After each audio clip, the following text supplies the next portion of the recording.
Bonjour à vous, le signe du Capricorne. Je vous retrouve pour novembre 2024. Donc on va voir ensemble au niveau général et au niveau sentimental ce que je vois pour vous. Donc comme toujours, prenez ces vidéos si ça vous parle, si ça résonne pour vous. Le plus important, c'est que ça vous aide, c'est que ça vous apporte quelque chose. Donc vraiment pour ça, il faut que ça vous parle. Quand ça vous parle, vous allez le sentir de suite. Vous ne posez pas trop de questions. Et si ça ne vous parle pas, n'hésitez pas à regarder vos autres placements astrologiques ou alors à revenir les mois suivants. Voilà. Alors, le Capricorne, pour vous, pour ce mois de novembre, j'ai vraiment de belles énergies au niveau des événements, des choses à venir. Il y a juste un point noir qu'on va travailler ensemble. Vous allez voir comment ça s'articule. Alors, déjà la carte qui vous correspond, le Capricorne, c'est la reine de bâton. Et ce que vous désirez, on a cette carte du mât. Donc, ce qui est très très positif, c'est qu'il y a une affirmation de soi à travers le moi. La reine de bâton symbolise quand même souvent le fait d'arriver à respecter ses limites, d'arriver à respecter ses propres valeurs. La reine de bâton, c'est souvent une carte que je vois comme avec la carte de la force, où on va arriver à montrer au monde ce qu'on a. On va arriver à montrer aux gens ce qui nous plaît, ce qui ne nous plaît pas, ce qu'on aime, ce qu'on n'aime pas, ce qu'on a envie de faire, ce qu'on n'a pas envie de faire. Et cette reine de bâton, elle est souvent très sociable, elle est souvent dans le contact avec les autres. Il y a un côté un peu spirituel aussi avec le chat noir, avec le côté un peu sorcière en fait. Mais ici, la reine de bâton, c'est une énergie de passion, c'est une énergie d'envie. Et avec ce mât, vous avez envie, avec cette carte cette carte-là, et les autres, on a le 10 de coupe, le 10 de bâton, on y reviendra. Il y a ce besoin de redémarrer une nouvelle page de votre vie. Avec le mât, c'est celui qui va, qui se pose pas trop de questions. Allez, il y va. Allez, voilà, je fais de manière un peu impulsive. Et c'est vrai que pour vous, le Capricorne, qui est un signe quand même de terre, cardinal, régné par Saturne, ce côté impulsif, peut-être que ça peut vous distraire ou alors ça peut vous déstabiliser. Plutôt, je pense que c'est ça le mot. Alors, ça ne veut pas dire que du jour au lendemain, vous allez agir de manière impulsive sans réfléchir, mais je pense que pendant ce mois-là, vous allez peut-être prendre des décisions moins réfléchies. Vous allez prendre des décisions plus spontanées, plus parce que vous en avez envie.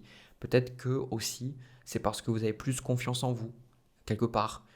Ici, avec ce 4 de coupe et ce 6 de denier, dans les énergies à venir, il y a ce côté dire non à certaines opportunités pour pouvoir donner pleinement de l'autre côté.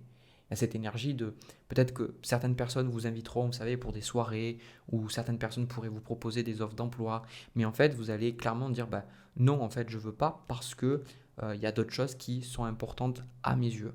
Donc, on a quand même une forme de clarté, une forme d'affirmation de soi que je trouve vraiment très très très positif. Et d'ailleurs, je ne sais pas par où commencer parce qu'il y a une dualité vis-à-vis de ça. Voilà, je vais vous montrer le blocage, comme ça sera plus simple. En gros, votre blocage, c'est le 3 d'épée. Et au niveau du conseil, vous avez le 7 de coupe. Alors, pour moi, ça peut paraître dissonant, ça peut paraître opposé, et ça l'est, je pense, quelque part. Parce que d'un côté, il y a cette notion de spontanéité, cette notion de je sais ce que je fais, et de l'autre côté, il y a cette notion de 7 de coupe, d'être un peu perdu aussi. D'accord. Alors je vais développer, ne vous inquiétez pas. Pour moi déjà, ce 3 d'épée, ça symbolise quand même une blessure au niveau du cœur. Et là, si ça vient vous challenger, c'est qu'il y a quelque chose qui vous fait mal. Souvent, le 3 d'épée arrive après une séparation, arrive après un décès, arrive peut-être lors d'abus. Enfin, après qu'il y a eu des abus sur, par exemple, sur le lieu de travail. Le 3 d'épée, ce sont les épées qui viennent se planter dans notre cœur profondément, qui nous marquent, qui nous laissent une empreinte. Et là, aujourd'hui, j'ai quand même la sensation que dans les énergies, on le voit pas, mais je pense qu'en gros, comme je vous dis, c'est le point noir, c'est comme si c'est quelque chose qui est en arrière-plan, vous vous en rendez peut-être pas compte en fait.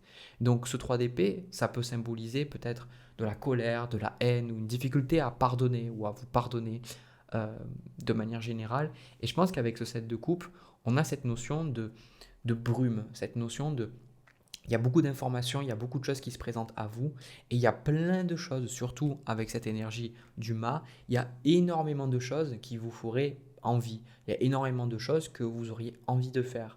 Le set de coupe, pour moi, je le vois en vous disant faites attention à ces opportunités. Alors, ça ne veut pas dire de ne pas passer à l'action, mais en gros, on a cette carte de l'ombre avec le set de coupe, c'est-à-dire que prenez conscience que dans certains choix que vous allez poser, ça ne va pas être totalement la lumière qui va s'exprimer. Il y a des choses que vous allez vouloir faire peut-être. Par exemple, moi, ça me fait penser à une énergie où quand j'ai créé mes vidéos, quand je m'étais séparé au niveau sentimental, il y avait comme ce côté, comme revanche, comme chercher à prouver quelque chose, quoi. Ça peut être une énergie comme ça. Ce set de coupe aussi, ça peut être des choix justement que vous envisagez, alors que finalement, si cette ombre ne s'exprimait pas, vous n'auriez pas envie de les faire. Vous voyez ce que je veux dire? Et aussi, je pense pas que on vous dit de ne pas être dans cette impulsivité, on vous dit juste de prendre conscience que les raisons pour lesquelles vous avez envie de faire les choses ne sont pas peut-être clairement définies. Ça ne doit pas vous empêcher de passer à l'action, mais juste d'être conscient. Vous posez la question de vous dire pourquoi est-ce que j'ai vraiment envie de faire ça?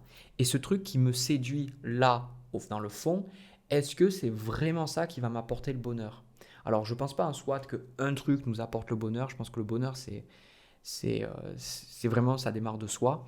Mais j'ai comme la sensation que peut-être vous vous diriez, ah ouais, j'ai grave envie, je sais pas, une super envie. Et en fait, peut-être que ça, vous allez le faire et vous allez vous rendre compte que c'était pas tellement ce que vous auriez envie. Vous le faites parce que peut-être il y a une blessure, peut-être il y a cet ego qui est blessé. Et là, on vous dit juste de prendre conscience de ça. On dit de prendre conscience des raisons pour lesquelles vous faites les choses. Ok. Alors, ça peut sembler, encore une fois, opposé à ce que je vous ai dit au début, et ça peut créer des frustrations à l'écoute de cette vidéo, parce que d'un côté vous dites, ben voilà, si j'arrive à plus m'affirmer, ben maintenant on me dit qu'il faut que je recule, que je réfléchisse. Non, c'est pas tellement ça, parce qu'en tant qu'être humain, on fait tous nos expériences, et je pense que d'une manière ou d'une autre, même si vous réfléchissez, ça ne vous empêchera pas de poser des décisions qui vont être basées sur vos blessures. Donc c'est juste que on veut juste vous faire prendre du recul sur ces décisions, sur ce que vous faites, et d'y aller en pleine conscience. C'est ça que je ressens, quoi. Parce qu'on voit au niveau des cartes, vous avez l'as de bâton, le 2 de bâton, le chariot avec l'étoile. Donc on a vraiment une idée de progression, une idée d'avancement, une idée aussi de concrétisation. L'as de bâton ne reste pas à un état d'embryon, on va dire, avec le 2 de bâton, où vous réfléchissez juste à qu'est-ce qui pourrait se passer. Non, j'ai la sensation avec cette carte de l'étoile, c'est que vous faites quelque chose qui vous fait du bien. Quelque chose où vous vous dites, ok, je sens que c'est bon pour moi, allez, j'y vais, quoi. Le chariot, souvent, il avance et il n'a pas froid aux yeux, hein. Tant qu'il n'a pas réussi, il y va, il s'investit dans les choses. Et pour moi, ça revient après ce que je vous ai montré tout à l'heure avec le 4 de coupe et le 6 de denier, c'est aussi, avec cette reine de bâton, beaucoup plus de respect par rapport à vous-même, beaucoup plus de respect par rapport à votre personne, par rapport à ce que vous êtes capable de donner ou non, etc. Et là, je sens que on voit le 10 de coupe, le 10 de bâton avec le 7 d'épée et le 6 de coupe. Ça me fait penser un petit peu ce côté. Alors, le 10 de coupe me fait souvent penser à la famille, mais ça me fait penser ce 7 d'épée comme si, pas dans un côté négatif, mais vous savez, vous avez peut-être un repas de famille et vous n'avez peut-être pas envie de les voir pour X raisons, parce que vous n'avez peut-être pas envie de voir certaines personnes. En fait, avec le 7 d'épée, vous allez refuser des fois de les voir, ou peut-être de refuser certains proches, ou de prendre un peu la poudre d'escampette pour faire quelque chose qui vous plaît. Ça me fait penser typiquement ici dans les scénarios romantiques où il y a le personnage en fait qui décide, souvent c'est la femme en fait qui décide de fuir la maison pour rejoindre son amoureux en fait. Ben ça c'est un peu cette idée, mais c'est lié aussi par rapport à vos désirs. Peut-être que vous allez dire non à des amis pour peut-être passer une journée juste à bouquiner parce que c'est ce qui vous fait envie. Enfin il y a un côté comme ça. Et ça je pense qu'avec ce 10 de bâton et ce 10 de coupe qui sont aussi des cartes de conclusion, le 10 de bâton c'est quelque chose qui nous pèse, c'est quelque chose qui nous prend de l'énergie. Ben ici, on voit que vous l'esquivez, on voit que vous n'y faites pas totalement face, on voit qu'il y a quand même quelque chose qui vous fait peur. Et c'est pour ça qu'avec cette carte de l'ombre et ce set de coupe, on vous dit attention, pourquoi est-ce que ça tu en as peur? Est-ce que les choses sont aussi effrayantes que ce qu'elles paraissent? Parce que peut-être vous ressentiriez un besoin de ne pas faire face à la situation, de vous en dérober, alors que dans l'énergie, avec la reine de bâton, vous pourriez totalement y faire face. Donc pour moi, ça me fait penser à quelques peurs qui sont là, et j'ai comme la sensation que c'est lié, ça, quand vous rentrez en lien avec l'autre. Parce qu'on a la carte d'unité, et vous allez avec ce 6 de coupe, qui est lié avec ce 7 d'épée, vous fuyez des choses parce que vous avez envie de retrouver une connexion authentique avec les gens, qui s'oppose avec ce 3 d'épée, où vous avez eu peut-être des relations qui n'étaient pas du tout authentiques, où il y avait beaucoup de jeux de pouvoir, il y avait beaucoup beaucoup de complexité. Et là, j'ai la sensation que, en gros, on vous dit, si vous voulez vraiment rentrer dans ce 6 de coupe, ben, c'est important de voir qu'est-ce qui vous a blessé pour ne pas répéter le même schéma. Et surtout, avec le 7 de coupe, de ne pas idéaliser une personne ou une situation en particulier en pensant que ça va tout régler chez vous. Alors, je pense, je ressens que c'est pas ce que vous vous dites nécessairement, mais quelque part dans le fond, il y a de la vérité dans ce que je ressens là. D'accord? Mais tout ce que je vois, on a aussi cette carte de la joie qui est avec le 6 de coupe, la carte de l'étoile, etc., etc. Donc on voit avec le mât ce côté, bah oui, vous allez faire plus de choses qui vous plaisent pendant ce mois. Hein, clairement, le 4 de coupe avec le 6 de denier, la carte de l'étoile. Donc pour moi, c'est un mois qui est, pour moi, c'est une période qui est très positive pour vous, où vous êtes en train de vous reconstruire, de redémarrer, je pense, un chapitre de votre vie. Et je pense que vous avez appris de beaucoup de vos erreurs. Par contre, il y a juste, au niveau de votre cœur, il y a encore certaines choses qui vous, qui vous blessent, des choses qui vous font peur. Et par rapport à votre désir de vouloir vivre une vie plus authentique, une vie relationnelle plus épanouie et surtout tranquille, je pense, on vous dit de ne pas avoir peur de faire face aux situations. Mais avant d'y faire face, parce que ce n'est pas tellement le conseil d'y faire face, prenez conscience de pourquoi. C'est-à-dire, vous savez, c'est ces petits moments où, par exemple, quand on oublie des rendez-vous, vous savez, on dit oh mon Dieu, j'ai oublié ce rendez-vous. On croit qu'on l'a oublié par hasard. Non, c'est un acte manqué. On l'a oublié parce que si on aurait voulu y penser, on y aurait pensé. Mais c'est jamais par hasard quand on oublie des choses. Donc, c'est ces petits événements. Vous voyez ce que je veux vous dire, ce côté ah, mais tu as oublié d'aller là. Mais pourquoi en fait tu as oublié d'aller là? Qu'est-ce que cette situation, qu'est-ce que ça t'a mené entre guillemets? Qu'est-ce que ça te donne, qu'est-ce que ça t'apporte comme bénéfice secondaire? Ça peut être très difficile à percevoir parce que là, dans les énergies de votre côté ou les énergies à venir, vous ne voyez pas en fait ce 3 d'épée. Pour vous, vous ne le voyez pas. Pour vous, en fait, il n'y a pas vraiment de problème. C'est pour ça que je vous dis que c'est pas problématique, votre moi est super. C'est juste ces petits éléments détournés et surtout avec cette carte de l'ombre, c'est généralement ce qu'on va voir chez l'autre. Donc prenez conscience peut-être qu'est-ce qui vous agace le plus chez l'autre, qu'est-ce qui vous énerve le plus, et essayez de voir comment ça va se manifester chez vous. Parce que souvent, quand les gens ont des défauts, mais qu'on ne les a pas nécessairement ou que ça ne nous agace pas chez nous, on passe outre quoi. Il y a vraiment des choses sur lesquelles je lâche prise totalement parce que c'est pas du tout ma propre problématique. Par contre, quand je vois des gens qui ont la même problématique que moi et que je le vois pas encore, là ouais, j'ai des réactions un peu de colère ou de frustration parce que ce truc il vient de moi quoi. Voilà. Voilà ce que j'ai pour vous, le signe du Capricorne au niveau général. Donc n'hésitez pas à me dire si ça vous a parlé dans les commentaires. Moi ce que je fais, je reprends mes cartes et puis on va voir au niveau sentimental. C'est parti. Alors, les Capricornes, au niveau de votre tirage sentimental, pour moi, ça va parler d'une relation entre vous et quelqu'un d'autre. Donc, comme toujours, c'est pas moi qui détermine le message que je vais avoir. Donc, vraiment, si cette situation ne vous parle pas, que vous n'êtes pas en couple ou quoi que ce soit, regardez peut-être vos autres positionnements en astrologie. Donc, ce que je ressens ici, je vois de suite cette dualité entre vous, chevalier de coupe, et la personne, la carte de la mort. Alors, je préfère les voir comme ça, comme si ils vont dans la même direction. Mais moi, c'est plutôt, j'aime bien voir ce côté, le chevalier de coupe apporte une coupe, apporte quelque chose à ce chevalier qui est déjà mort en fait. Donc pour moi, quand même, au niveau de ce que je ressens, c'est que vous, il y a vraiment quelqu'un qui vous plaît, là, dans les cartes.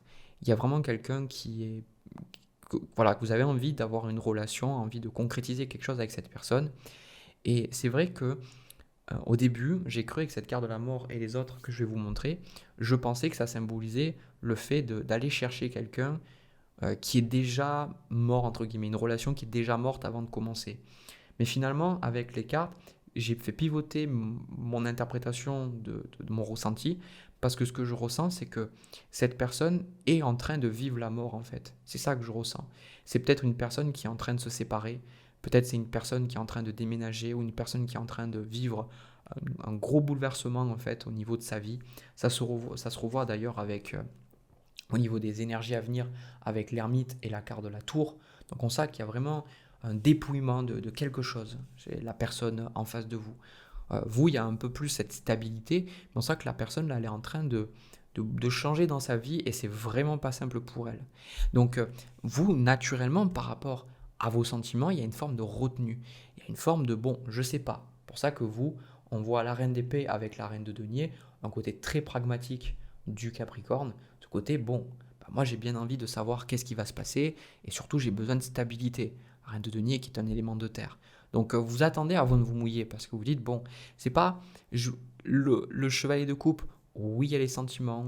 Oui, il y a vraiment ce rapprochement au niveau du cœur. Mais de votre côté, je ne ressens pas cette énergie de bon, je pense toujours à l'autre, quitte en fait à me mettre dans une relation dysfonctionnelle. Non, au contraire, moi ce que je ressens, c'est vous voulez que les choses soient bien faites. Et l'autre personne, au niveau de ses envies, on a le 5 de denier avec l'as de denier, et c'est là où ça peut créer des tensions, ça peut créer des incompréhensions aussi et des doutes. C'est que l'autre personne, ça peut donner ce sentiment que c'est comme si vous allez vous occuper d'elle. C'est comme si quelque part vous la sauviez. Et peut-être que si vous avez déjà pris conscience de ce schéma-là, vous n'avez pas envie de tomber dans ça. Mais je ne pense pas tellement que ce soit ça par rapport aux énergies. Je pense que cette personne a vraiment envie de donner une chance à votre relation, mais c'est juste qu'actuellement, c'est compliqué pour elle. Et vraiment, je m'arrête 2 minutes sur ça, même moins je pense. On est vraiment dans une relation où l'autre personne, elle va clairement vous dire en fait que elle a envie, quoi. Vous allez vraiment comprendre que cette personne, elle veut quelque chose de concret. Et c'est pas une énergie où, enfin, ce ne sont pas des énergies où je peux les voir des fois en consultation, où par exemple une femme attend un homme qui est marié, par exemple, et il y a toujours ce côté, ben oui, mais il faut que je quitte ma femme, ou en gros, enfin, il y a un côté un peu patience, un côté où la situation n'est pas clairement définie. Ici, là, les choses ont été actées, les choses se sont passées, les choses sont en train de se passer. Donc clairement, la personne est en train de dégager le terrain. Donc si vous vous trouvez dans une situation où, à l'opposé de ce tirage, bah, les choses ne bougent pas et que la personne vous promet juste des choses, ne prenez pas ce tirage vraiment pour vous, parce que ce n'est pas cette situation. D'accord? Donc, au niveau du challenge, on a quand même cette impératrice qui est liée pour moi à l'abondance, qui est liée à la création. C'est pour ça que au niveau, ça vient s'opposer à la carte de la mort. Donc la carte de la mort qui, à l'opposé, ici, bah, c'est un peu le néant, il y a rien du tout en fait. Et du coup, bah, là, clairement, dans l'impératrice, on a cette notion de voilà, je ne sais pas comment vous expliquer, mais il y a l'abondance, on voit qu'il y a les champs de blé, on voit qu'elle est bien habillée, on voit qu'elle a son sceptre, etc. Donc il y a vraiment cette notion de légèreté, quoi, cette notion de création. Et là, effectivement, bah, vous en avez besoin avec cette reine de denier, mais vous n'êtes pas sûr que cette personne va vous l'apporter, en fait. C'est un peu, ici, dans l'énergie, le 5 de denier, c'est une personne un peu handicapée par la vie, c'est-à-dire un peu estropié qui vient vous dire ben voilà, est-ce que tu veux quelque chose avec moi et vous êtes là, mais bon, est-ce que je vais pas aller dans un truc encore plus destructeur? Vous voyez, il y a ce genre d'énergie là. Donc moi, ce que je ressens vis-à-vis de cette relation, c'est que ce que les guides vous conseillent, je pense sincèrement que vous avez une belle connexion avec cette personne-là, parce que au niveau du conseil, vous avez le valet de coupe avec le 6 de coupe. Et ça, pour moi, c'est quand même super important parce que si c'était vraiment une relation qui n'était pas bonne pour vous, on ne vous dirait pas d'aller vers l'autre et de partager vos sentiments. Hein, parce que c'est ça le message. Le conseil, c'est si vous ressentez de l'amour, si vous ressentez de l'envie d'être avec cette personne, allez-y quoi. Ne vous posez pas la question de est-ce que c'est bien ou pas bien parce que je pense sincèrement que pour moi, cette relation va être saine. C'est juste que vraiment, la personne vit des choses compliquées et elle est en train de se relever, quoi. C'est ça. Elle est en train de se relever, elle est encore un peu à terre, mais c'est pas parce qu'elle est en train de se relever que ça veut dire que forcément il y a de la manipulation ou que la personne elle a juste besoin de vous parce qu'elle vit une phase compliquée. Non, c'est pas du tout ce que je ressens. On voit d'ailleurs ici dans les cartes le roi de denier avec le 4 de bâton. Donc on voit très bien que cette personne va se relever, on voit que cette personne se stabilise, soit avec votre aide, soit de son côté elle-même ici. Et je pense aussi avec ce 4 de bâton et ce 8 de bâton et le 2 de coupe que vous allez vous rencontrer. Voilà, vous allez vous rencontrer, vous allez peut-être aller chez lui ou chez elle ou de l'inverse, d'accord? Le 8 de bâton, pardon, parle de voyage, parle de déplacement. Donc peut-être que vous n'êtes pas à côté, je ne sais pas. Mais quoi qu'il en soit, on voit le valet de bâton qui vient parler à ce valet d'épée comme s'il y a une discussion et une discussion sur, encore une fois, le démarrage, l'as de bâton, l'as de coupe. Je pense que vous allez avoir une discussion très posée sur ce que chacun d'entre vous attendait de cette relation. Je ressens vraiment ce côté très posé, pas du tout ce côté, voilà, on laisse la passion, on couche ensemble, etc. Et puis on verra. Non, au contraire, je pense que vous, par rapport à ce que vous attendez et par rapport à cette personne en face, qui elle aussi, ben, vu qu'elle doit se reconstruire, c'est pas quelqu'un qui va sauter pieds et mains liés comme ça, sans réfléchir dans une nouvelle relation. D'accord? Donc pour moi, vous allez réfléchir à cette relation, vous allez en parler, vous allez en discuter. Et je pense sincèrement que, c'est plutôt je ressens, que vous allez avoir vraiment une belle connexion avec cette personne. Et pour moi, je vais même prendre quelques cartes de plus. Bon, j'ai même pas besoin de prendre plus de cartes parce que, bon, voilà, vous avez la carte du monde qui est en bas de paquet, déjà. Hein. Donc, ça, c'est déjà super positif. Et au niveau de l'avenir, vous avez le 10 de coupe. Je pense sincèrement que vous allez pouvoir. Par exemple, le 10 de coupe va parler aussi de la famille. Donc, ce 10 de coupe, ça peut être qu'il y a des problématiques parce que cette personne-là a peut-être des enfants et vous aussi. Donc, peut-être qu'il y a des choses à régler avant ou des choses à discuter, à dialoguer. Mais je pense que vous allez, à mon avis, vous engager avec cette personne-là parce que bah, l'envie est là des deux côtés et surtout, je ressens quelque chose de très stable et de très mature pour une fois. Parce que ça me surprend parce que souvent, je fais des tirages sur des situations qui vont pas et je sais que hier, je fais le tirage du Verseau ou du Poisson, je sais plus, non du Verseau, et il y avait cette énergie similaire. Donc vraiment, je sais pas si c'est que au mois de novembre, il y a plus de rencontres, je ne sais pas, mais en tout cas, n'ayez pas peur, voilà, de cette relation. Si vous sentez que la personne vous plaît, si vous vous sentez bien, bon, bah allez-y quoi. Et surtout, si ce tirage est adressé à vous, vous verrez que vous allez discuter ça de manière posée et les choses vont se faire proprement, entre guillemets. Ça va pas se faire à l'arrache et puis on verra. Voilà. Ben moi, écoutez, je vous ai tout dit. Je vous ai donné toutes les informations. N'hésitez pas à me dire ce que vous ressentez. N'hésitez pas à me dire ce que vous avez pu percevoir dans ce tirage. N'hésitez pas à me partager votre histoire. Hein, c'est fait pour ça les commentaires. Et puis si ça vous a aidé d'une manière ou d'une autre, n'hésitez pas à me laisser un petit pouce, à vous abonner et partager si vous pensez que ça peut aider quelqu'un. Voilà. Je vous envoie plein de bisous, plein d'amour. On se retrouve pour une prochaine vidéo. À bientôt.